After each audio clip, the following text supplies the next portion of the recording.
अस्सलाम वालेकुम वरहमतुल्लाहि वबरकातुहू। आज हम बात करने जा रहे हैं दबिस्तान दिल्ली और दबिस्तान लखनऊ के बारे में। पहले हम देखते हैं कि दबिस्तान क्या होता है। दबिस्तान होता है जब किसी खास नज़रिए के तहत शायरी की जाए, उसे दबिस्तान कहते हैं। जब किसी खास नज़रिए के तहत या हालात के तहत शायरी की जाए, उसे हम क्या कहते हैं? उसे हम दबिस्तान कहते हैं। अब दबिस्तान दिल्ली के बारे में हम बात करेंगे। दबिस्तान दिल्ली में जब 1707 ईस्वी में क्या हुआ, औरंगज़ेब का इंतकाल हुआ, तो उसके जो बेटे थे वो आपस में लड़ पड़े। किसके लिए? सल्तनत के लिए। उन्होंने एक दूसरे से जंग कर ली, जिसकी वजह से मुगलिया सल्तनत खोखली हो गई, यानी कि मुगलिया सल्तनत बर्बाद हो गई। इसी दौरान में क्या होता है, जो नादिर शाह और अहमद शाह अब्दाली होता है, उन्होंने दिल्ली को बर्बाद कर दिया। उन्होंने दिल्ली का सारा सोना चुरा कर वो कहाँ? अफगानिस्तान ले गए। ये कहाँ से आए थे?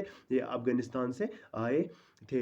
उसके बाद जो दिल्ली के शायरान थे, दिल्ली के लोग थे, उन्होंने क्या किया? उन्होंने दिल्ली से क्या तुर्की वतन करके मुख्तलिफ इलाकों का रुख किया। उन्होंने अपने मुल्क से हिजरत की, वो दूसरे मुल्क जा पहुँचे। दिल्ली में जब हालात ख़राब हुए, गम था दिल्ली में, और दूसरी तरफ क्या हुआ था, जो कि अंग्रेज़ों ने हिंदुस्तान के जो इर्द गिर्द वो सारा इलाके घेर लिए थे। अब उन लोगों को सिर्फ दिल्ली पे कब्जा करना था। इसी दिल्ली बर्बाद होके रह गई, दिल्ली तबाह होके रह गई। अब हम दिल्ली की खुसूसियात के बारे में बात करेंगे। तो पहले क्या खुसूसियात है दिल्ली की? फारसी ज़ुबान इसमें बोली जाती थी। फारसी दिल्ली में पहले फारसी ज़बान बोली जाती थी। जो भी शायरी की जाती थी वो क्या? वो फारसी ज़बान में की जाती थी। इसमें फारसियत थी, फारसी अमीज़, फारसी अल्फाज, शायरी में फारसी अल्फाज शामिल हुए थे। और उसके बाद जज्बात इश्क, इसमें क्या होता है? जज्बात इश्क यानी पाक इश्क, जो वतन के साथ शायरों का इश्क था, उन्होंने उसके बारे में शायरी की। और इसके बाद तीसरा क्या है? इश्क हकीकी, जो कि पाक इश्क है, जो कि वो अपने वतन से, या इश्क हकीकी हम अल्लाह के बारे में लिखना, माँ बाप के बारे में लिखना, किसी खास, इसमें इश्क मिजाजी नहीं थी बल्कि इश्क हकीकी थी। उसके बाद गम अफसूदगी, दिल्ली में क्या था? दिल्ली में गम अफसूदगी था, जिसकी वजह से दिल्ली क्या बर्बाद जब होके रह गई, तो उसमें उसकी शायरी में गम थे, अफसूदगी थी, नाराज़गी थी। और उसके बाद क्या था? तसूफ, सोफियाना शायरी थी, सोफियाना कस्म की शायरी थी। किसमें? दिल्ली में। रमज़ और अशारात, अशारों में बातें करना महबूब के, जो वो बातें कर रहे थे, चाहे अपने मुल्क के बारे में, चाहे महबूब के बारे में, वो क्या इशारों में बातें करते थे। इसके बाद दाखिलियत, जो कि एक शायर के अंदरूनी हालात होते, अपने अंदर के हालात होते एक शायर के, उसी के बारे में वो क्या शायरी करते थे। और सदाकत और सादगी, सादा ज़ुबान इस्तेमाल उन्होंने की थी क्या? शायरी में। और सच्चाई, सदाकत और सादगी उन्होंने अपनी शायरी में इस्तेमाल की थी। इख्तिसार यानी कि मुख्तसर, इन शॉर्ट, जो भी उन्हें कहना था वो कहते थे। इनकी गज़लें क्या लंबी नहीं होती थी बल्कि मुख्तसर होती थी। इसमें कौन कौन से शायर थे? जो दबिस्तानी दिल्ली में कौन कौन से शायर थे? मीर थे, मीर दर्द थे, ज़ोक थे, गालिब थे, मोमिन थे, ज़फ़र थे, मोहम्मद हुसैन और हाली वगैरह भी थे।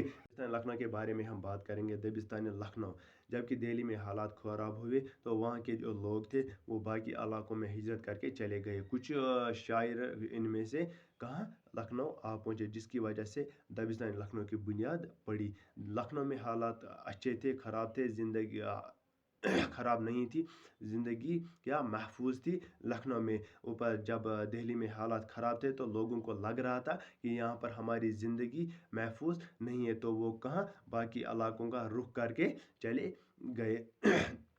और जो लखनऊ का नवाब था शुजा उल दौला, वहाँ वो अवरतों की तरफ ज़्यादा राग़िब थे। वहाँ की औरतें भी क्या, वो तवाइफ औरतें थी, यानी बाज़ेली औरतें थी। ये लखनऊ की ये दबिस्तान लखनऊ है। अब हम दबिस्तान लखनऊ की खुसूसियात के बारे में बात करेंगे। इसमें क्या आता है? जो लखनऊ की शायरी थी, लखनऊ की शायरी में खुशी थी, लखनऊ की शायरी में खुशी थी, गम नहीं थे। इसमें क्या थे? खुशी थी। और दूसरा क्या आता है? इसमें खारिजियत, यानी बाहर के हालात, जो माहौल होता है उसी के बारे में शायर लिखते हैं। इश्क मिजाजी था, इसमें इश्क हकीकी नहीं था। दिल्ली में इश्क हकीकी था, और लखनऊ में क्या था? इश्क मिजाजी था, यानी दुनिया का इश्क। जो एक लड़का एक लड़की के साथ इश्क करता है उसको इश्क मिजाजी कहते हैं। उसके पर्दादारी बेपर्दा इज्जत के बगैर जिस्मानी नुमाइश की जाती थी। मामला बंदी यानी हर बात बोलना, ज़रा ज़रा की खबर रखना, यानी चाहे एक छोटी भी बात क्या लिखना अपनी शायरी में। ये कहाँ होता था? ये लखनऊ में होता था। तवील गज़लें होती थी। दिल्ली में क्या था? मुख्तसर थी, और लखनऊ में तवील गज़लें होती थी। और लखनऊ की जो लफ्ज़ थे, लफ्ज़ों की अहमियत बढ़ गई। जिन लफ्ज़ों को दिल्ली में अहमियत नहीं थी, उन्हीं लफ्ज़ों को लखनऊ ने अहमियत देकर उसको उजागर कर दिया। यानी कि जो इससे हमें ये पता चलता है जो कि लखनऊ इसमें बहुत ही खुश ज़िंदगी थी। लोग इसमें रोज़गार भी कमाते थे, अच्छी तरह अपनी ज़िंदगी बसर करते थे। दिल्ली में हालात ख़राब होने की वजह से वो अपने आप को अच्छी तरह चला नहीं पाए, खुद की हिफाजत कर नहीं पाए, जिसकी वजह से हिजरत करके उन्होंने कहाँ अपना बसेरा लिया? उन्होंने अपना बसेरा लखनऊ में पाया और वहाँ जाकर बस गए। जबकि वहाँ का जो नवाब था शुजा उल दौला, वो भी क्या ऐश व अशरत से जीता था। औरतों की लत लगी थी, औरतों की तरह वो ज़्यादा रागिब था, उनको लोगों की नहीं पड़ी थी। वो खुद के ऐश व अशरत से महफूज थे। और उससे पहले जो सादत अली खान था, वो क्या था? वो उसको मुगलिया सल्तनत ने क्या की थी? नवाब बना दिया था, लखनऊ का नवाब बना दिया था, लेकिन उसने खुद मुख्तारी इख्तियार कर ली और उस लखनऊ पर अपना कब्जा कर लिया। ये थी दबिस्तान लखनऊ के बारे में। मैंने शॉर्ट ही बता दिया आपको समझने के लिए, क्योंकि एग्ज़ाम भी नज़दीक आ रहे हैं। शुक्रिया।